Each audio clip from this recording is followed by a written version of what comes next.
നമസ്കാരം, welcome to Malabar kitchen. ഇന്ന് നമ്മൾ നല്ല അടിപൊളിയായിട്ടുള്ള ഒരു സ്വീറ്റിൻ്റെ റെസിപ്പിയാണ്. ഇത് വൈകുന്നേരം കുട്ടികൾ സ്കൂളൊക്കെ വിട്ട് വരുമ്പോൾ ഉണ്ടാക്കി കൊടുക്കാൻ പറ്റിയ നല്ല ഹെൽത്തി ആയിട്ടുള്ള ഒരു പലഹാരമാണ് കേട്ടോ. അപ്പോൾ വളരെ സിമ്പിളായിട്ട് എങ്ങനെയാണ് തയ്യാറാക്കി എടുക്കുന്നതെന്നുള്ളത് നോക്കാം അല്ലേ.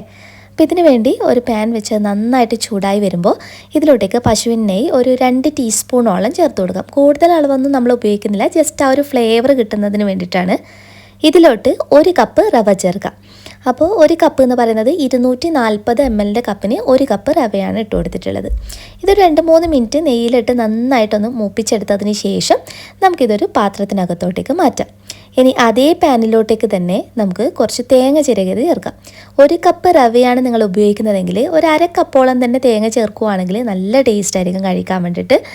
പിന്നെ തേങ്ങ നമ്മൾ ചെറു തീയിലിട്ടിട്ട് അതിൻ്റെ ഒരു വെള്ളത്തിൻ്റെ നനവ് പോകുന്നത് വരെ അങ്ങ് മൂപ്പിച്ചെടുക്കാം. തേങ്ങയുടെ കളറൊന്നും മാറിപ്പോകരുത്.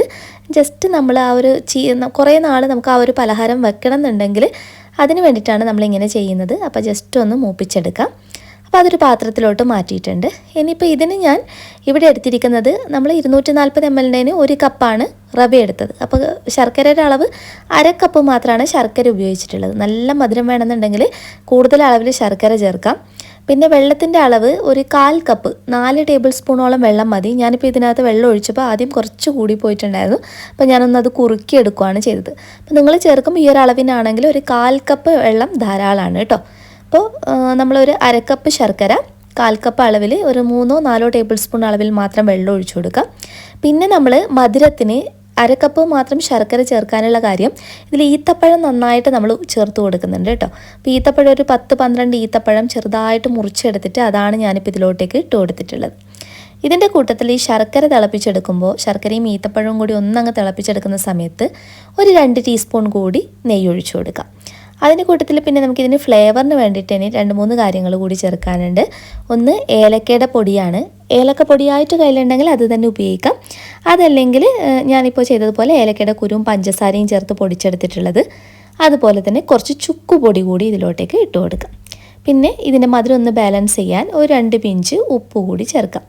ഇനി ഈത്തപ്പഴം ശർക്കരയും ഈ ഏലക്കപ്പൊടിയൊക്കെ നല്ലതുപോലെ മിക്സ് ചെയ്തെടുത്തിട്ട് നന്നായിട്ടൊന്ന് തിളപ്പിച്ചെടുക്കുക. നന്നായിട്ട് തിളച്ച് കുറച്ചൊന്ന് കുറുകി വന്നു കഴിഞ്ഞ് കഴിഞ്ഞാൽ ഇതിലോട്ടേക്ക് തേങ്ങയും അതുപോലെ നമ്മൾ നേരത്തെ വറുത്ത് വെച്ചിരിക്കുന്ന റവയും ചേർക്കാം.